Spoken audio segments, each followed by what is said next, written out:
I'm delighted to be here today to speak to you about European images in Mughal painting in the 16th and 17th centuries. And I would first, however, like to thank Zara, Charlotte Thomas, Katie Freer, and everyone at Glynn Vivian Gallery for the invitation to speak to you all today and for their extensive organization and coordination in making this event possible. The Mughal emperors were the dynastic Muslim rulers of much of South Asia from 1526 to 1857, controlling an area which at its greatest extent spanned almost the entire South Asian peninsula. One of the great empires of the early modern era, they existed at a time in which there was intense interest in the region from the rest of Asia and Europe, ushering in a great period of diplomatic, mercantile, and artistic contact and interaction between the Mughal court and the wider world. These interactions began in earnest during the reign of the third ruler, Akbar, and vastly increased during the reign of his son, Jahangir. And it is on a period of time encompassing both of their reigns, 1580, the year of the first Jesuit mission to Akbar's court, to 1620, 5 years before the end of Jahangir's reign, that this talk will focus. I will briefly examine how European objects, artistic motifs, and iconography were incorporated into Mughal painting during this period of time, and why the inclusion of such items, in particular the halo, the globe, and Christian imagery, occurred. I'm not going to, I want to stress, enter into discussions of style, as that would require much more time than what is actually permitted here. It was during Akbar's reign that the Jesuits established themselves within the Mughal court, having been invited by the emperor on 3 separate occasions. As the Jesuit fathers went with the aim of conversion, they brought with them large quantities of Christian texts and imagery, including engravings, paintings, printed books, and the like. While we know that Akbar had been exposed to images of saints and prophets before the arrival of the first Jesuit mission in 1580, it was only after this that Christian imagery began to be created by Mughal artists in works on paper. Both Akbar and his eldest son, Prince Salim, the future Emperor Jahangir, were fascinated by such depictions, and scenes from the life of Christ, portraits of Christ and the Virgin Mary, representations of saints, and other scenes based on imagery from religious texts were frequently created by their respective ateliers.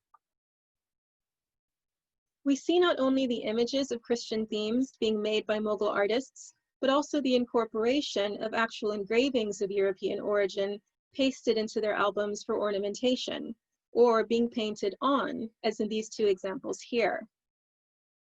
From the material that arrived with the Jesuit missions, some of the known items include the edition of the Polyglot Bible, printed in 8 volumes in Antwerp between 1569 and 1572, which was gifted to Akbar in 1580 by the fathers of the first mission, as was a copy of the St. Luke Madonna, an icon of the Virgin Mary that was in the altar of the Borghese Chapel in Santa Maria Maggiore in Rome, as well as other copies of Renaissance paintings and Netherlandish engravings, including some by Albrecht Dürer and Martin de Vos.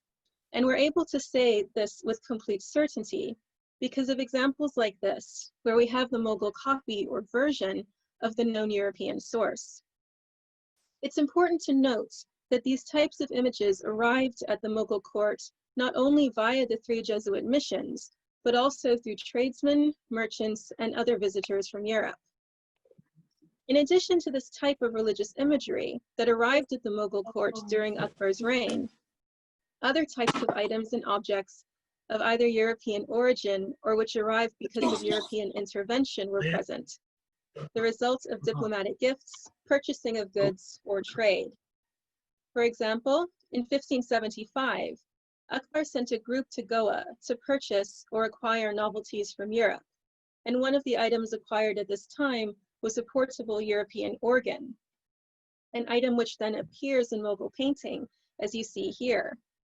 We know that European textiles were gifted to Akbar's father, Humayun, and to Jahangir, and that other European prints and images were gifted to the Mughal rulers by visitors to their courts. Gifts and items also included plants and animals, So for example, the pineapple, which was greatly enjoyed by both Akbar and Jahangir, and the North American turkey. The English ambassador from the courts of James I, Sir Thomas Roe, intended to gift English hounds to Jahangir as well, but it's unlikely that they'd survive the voyage to South Asia. Roe did, however, bring as a state gift a fully appointed English carriage, and he also gifted a copy of the Mercator Atlas to Jahangir in 1617.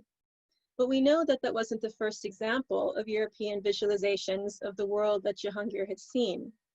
From receipts, we know that maps and globes were gifted to him from at least November 1615, and that even earlier in 1611, a globe was displayed by the Jesuits at the Mughal court. So these are just a few examples of the wide range of items which arrived at the Mughal court from Europe, and to give more examples, of which there are many, would take up too much time. Now, before discussing the use of some instances of European imagery in Mughal painting, as this talk is actually focusing on the political means to which such images were put, it's necessary to first delve into certain aspects of Mughal imperial ideology. And I'm going to limit myself here to two of these, the notion of divine kingship and Solomonic kingship. It was during Akbar's reign that a clear narrative of Mughal divine kingship was created and dispersed. In this context, divine kingship does not mean that Akbar considered himself to be divine, but rather that he and his line was divinely sanctioned to rule.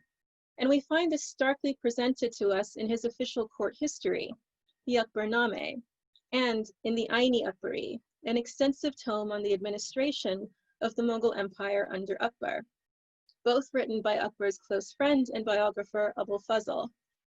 And one of the most overt statements of Akbar's divine right to rule, and therefore of the Mughal line, is found in the Aini-Akbari, where Abul Fazl writes the following: "Royalty is a light emanating from God, and a ray from the sun. Modern language calls this light the Fare-e-Zadi, which means the divine light, and the tongue of antiquity calls it Kiankura, the sublime halo. It is communicated by God to kings without the intermediate assistance of anyone."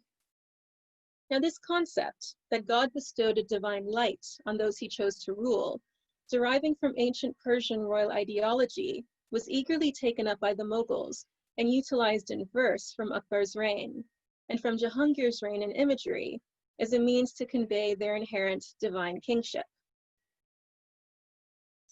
In addition, there are also more general aspects to the Mughals' ideology of rulership that have been historically espoused by Muslim rulers, including the concept of Solomonic kingship. This references King Solomon and his importance in Islam as a religious, just, wise, and powerful prophet king, and therefore the ideal of what a Muslim king should aspire to be. The Mughals took this association to a higher level than most in the methods through which they made this link, especially in painting. So these then, the concept of divine right to rule and Solomonic kingship, are two of the important elements of Mughal imperial ideology that became integral to their concepts of kingship and legitimacy. While during Akbar's rule, these imperial concepts were expressed primarily through textual devices, it was during the reign of Jahangir that we start to see them pictorially represented. Even as a prince, Jahangir seems to have better understood the importance of the visualization of kingship much more than his father. And as an example of this, you can compare the portrait Jahangir had made as a prince on the left, in which he looks more imperial than his father ever did in any of his own portraits, one of which you see on the right. Jahangir's awareness of the power of imagery was given full rein once he ascended to the throne in 1605, and it's then that the allegorical use of European and Christian imagery to portray political power starts to appear in Mughal painting, symbolically representing the concepts of divine kingship and Solomonic kingship that had been formulated during Akbar's reign. Jahangir's awareness of the idea of allegorical imagery and the uses to which it could be put can be correlated with imagery he was exposed to when the Jesuits arrived at the Mughal court, specifically frontispieces from the Polyglot Bible, allegorical images, and haloed representations of Mary, Christ, and the saints. These images appear to have a strong impact on Jahangir, And when he came to the throne, he recognized that incorporating certain allegorical themes, objects, and iconography could very effectively be used to visually portray aspects of Mughal imperial ideology, in particular, divine kingship and Solomonic kingship. And I'm going to use my remaining time to discuss in detail two paintings produced during his reign, which will exemplify this visualization. The first is this iconic allegorical painting of Jahangir shooting the head of poverty. Jahangir, haloed, draws a bow to shoot the old man, representing poverty. A winged cherub stands before him, handing him arrows, as two others descend from the heavens to place a European crown on his head. Another cherub in the upper left corner of the painting holds a chain of bells, anchored to the earth by a golden pole on a platform. Jahangir stands on a globe, his feet resting on a lion who lies peacefully with a lamb. The globe itself rests on a composite figure of a man reclining on a fish. This is an astounding painting, and it's rife with imagery, symbolism, and iconography, some of which ultimately has a European source. Firstly, the notion of allegorical painting itself. Prior to Jahangir's reign, there were many types of paintings produced by Mughal artists, but none which used allegory to make symbolic claims. Here, Jahangir stands on the terrestrial globe. The world is under his feet, which he therefore has dominion over. It rests on a reclining man, identified as the Sufi saint Khizr, who possesses great mystical knowledge and was seen as a spiritual guide. So we thus see Jahangir standing on the temporal world, which is supported by a figure emblematic of the spiritual world. And so both of these worlds Jahangir is representing as having dominion over in this painting. Next, we see that there are pictorial aspects of this allegorical painting that can be linked to the engravings of the Polyglot Bible, which, remember, had been gifted to Akbar by Jesuit priests in 1580. And two such engravings you see here. In one, a scene described in the book of Isaiah is depicted. The wolf and the lamb shall graze together, and the lion shall eat straw like the ox, and dust shall be the serpent's food. They shall do no evil or harm. In the other, an allegorical female figure stands on a pedestal. She holds aloft a book as an angel descends from the heavens to crown her with a wreath of laurel, and a sun with a multitude of beams is visible behind them. In our painting, the depiction of the lion and the lamb on the globe is a take on the Isaiah imagery. Although there is no verse which speaks of the lion lying with the lamb in harmony, the ideal of the verse depicted in the engraving is present, that the land is so pure and the realm so just, the natural enemies like the lion and lamb lie together in harmony. Important to note, however, is that the symbolic meaning of the lion and the lamb appearing in such a fashion in Mughal painting is not that of the millennial kingdom spoken about in the book of Isaiah, but rather it's referencing the perfect kingdom of Solomon, and therefore the Mughal ideal of Solomonic kingship. King Solomon of the Old Testament was known for his justice and wisdom, which resonated throughout his kingdom so that it was the place of fair rule, of peace and harmony. It was a place where the lion would lie with the lamb in perfect accord, with neither giving in to the elemental instincts of predator and prey. In the Quran, the same Solomon is present. However, he there exists as the epitome of the perfect Muslim king. The Mughal rulers were particularly drawn to the notion of portraying themselves as Solomonic kings, and from the reign of Jahangir onwards, there exists a very strong visual program meant to draw symbolic links between the emperors and Solomon. One of the more overt visual references to this was the lion lying with the lamb. As seen here, the allegorical meaning is that Jahangir is a just king, ruling over his divinely sanctioned empire through God's grace, like Solomon. The pairing of a lion and a lamb appears in multiple paintings of Jahangir's reign, and continues to appear frequently in the paintings of his successor, Shah Jahan, having the same potent symbolic importance. At times, an ox replaces the lamb in these scenes. Now, these two paintings were made during Shah Jahan's reign, and you can see the use of the Solomonic motif on the wall in the kind of middle section of the painting on the left, and at the feet of Akbar on the right. From the other frontispiece of the Polyglot Bible is the allegorical female image, and one of the features appropriated by Jahangir is the image of an angel descending from heaven to crown her. We see that very clearly in this particular painting, the two angels descending from heaven to place the European crown on Jahangir's head as he shoots poverty. The imagery is symbolic of Jahangir's embodiment of divinely sanctioned kingship, a visualization of the idea that God himself intended for Jahangir and his line to rule. And so heavenly bodies aid him in his role as an ideal king, passing him his weapons, crowning him, and aiding him in his pursuit of justice. We see this in him shooting one of the divinely gifted arrows at the figure of poverty, banishing it and the injustices that arise from it, from the world. The idea of Jahangir being a harbinger of justice, of him being the one who has the power to dole it out, and the corresponding punishments which sometimes accompany this act, is also present through the inclusion of the chain of bells seen attached to a pedestal and held aloft in the heavens by a cherub. This directly references the chain of justice that Jahangir built at the fort in Agra, a chain of bells which hung from the royal apartments down to the ground on the banks of the river. In theory, anyone who needed the king's justice could ring the bells on the chain and be granted an audience for their problems to be adjudicated by the emperor. In this painting, as the chain is held aloft to the heavens, we are seeing yet another symbol of Jahangir's divinely sanctioned kingship and unique wisdom that has been bestowed upon him as a result.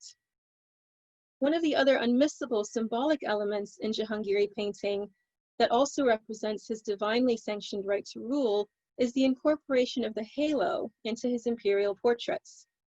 As already discussed, the Aini-Akbari speaks of divine light radiating from a ruler, and this was something visualized beautifully by Jahangir's artists through the adoption of the form of the halo from Christian imagery at the Mughal court, and the adaptation of its meaning, so that it now becomes a symbolic representation of this divine light radiating from the emperor.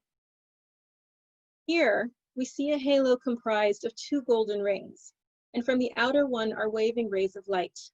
It emanates not just around his head, but encompasses his entire upper body, radiating outward from his person to show his exemplary status as a divinely ordained king. The halo becomes a ubiquitous element of imperial Mughal portraiture from Jahangir's reign onwards, but in no other period are halos of the magnificent scene during his reign produced. The concept of divine light radiating from the emperor as a direct intervention of God seems entirely believable when these are the halos which are depicted. And one of the most magnificent of these is from an allegorical painting of Jahangir embracing Shah Abbas, the contemporary reigning Safavid Shah of Iran. Jahangir and Shah Abbas never met in real life, but this fantastical portrait was meant to very starkly indicate the supremacy of the Mughal ruler and empire over that of the Safavids. The lion and the lamb that each stand on are again symbolic of Solomonic kingship. Their placement is of great importance, however. It has been noted by scholars that the lion of Jahangir rests on not only South Asia, and therefore the lands of the Mughal Empire, but also stretches into the region of Iran, which is the lands of the Safavid Empire. And so the lion is symbolically claiming the lands of the Safavids as belonging to the Mughal ruler as well. And the poor lamb that Shah Abbas stands on has been shunted practically into the Mediterranean. Furthermore, the globe that supports this entire scene is of importance. As I mentioned before, the terrestrial globe begins to be seen in Jahangiri painting after 1612, and it can be correlated with a gift of the Mercator Atlas that Jahangir was given by the English ambassador, Sir Thomas Roe. Globes themselves were present at the court, having been given as European gifts. But it appears that after seeing the Mercator Atlas, there was an awareness that the way in which the landmass was oriented could be manipulated. You'll note that the globe that we see in the Mughal painting here presents to us South Asia straight on. The orientation of the globe, when it appears in Mughal painting, both in allegorical paintings such as this, or as a prop within the courtly setting, almost always makes South Asia as the primary focal point, therefore centering the globe on the Mughal Empire. When we see a globe in Jahangiri painting, we're seeing a symbolic ownership, a possession of the world by Jahangir. The name Jahangir translates as world Caesar or world grasper. And so these representations were a visual means through which he claimed the world as his. And here, even more overtly, we're seeing an image which speaks directly of such political power and dominance. And in the incredible halo, we're also seeing a figure who is making a wider claim to divinely ordained kingship and universal dominance over both the physical and spiritual worlds. The divine light bestowed on Jahangir by God, signifying his royal status, cannot be expressed with a simple halo in this instance. Rather, we see a halo that encompasses the sun and the moon, and which takes over the sky. It's almost the same size as the globe, and the weight of it is so great that divine intervention is needed to help Jahangir support it, in the form of the two winged putti heads. The idea that art had a political role, in that it pushed forward the idea of the emperor's authority, has been discussed by both historians and art historians of the Mughal era. But it's important to stress that imagery like what I've shown you today was not being produced elsewhere in the Muslim world at this time. It was a Mughal ideal that started with Jahangir, who initiated the adaptation and use of European and Christian allegory and images to propagate his political ideology. And the visual allegorical language of power thereafter became one of the hallmarks of Mughal painting. Thank you.